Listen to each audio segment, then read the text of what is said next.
Welcome to McPlum, simple solutions served daily. You begin by verifying prerequisites. Make sure your Binance account is KYC verified and 2FA is enabled for security.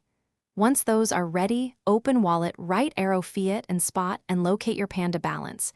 You need funds in spot to withdraw. Next, hit withdraw and choose coin. Select Panda.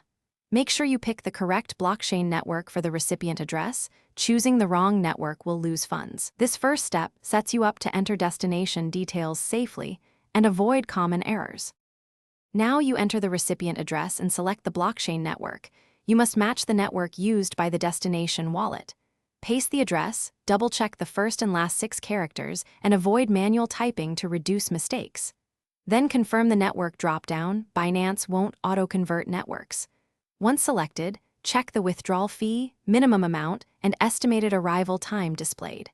If everything looks correct, proceed to request the withdrawal. Binance may prompt email and 2FA codes to authorize the transfer. Finish by completing the authorization step. Enter your email code and 2FA code promptly to confirm the withdrawal. Once submitted, note the withdrawal ID and monitor transaction history for status.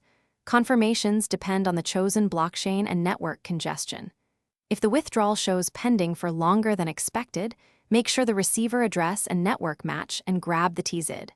As a troubleshooting tip, if funds don't arrive, use the TZID to contact Binance support and the receiving wallet service.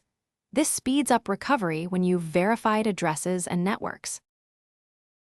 Thanks for watching. Stay juicy and subscribe.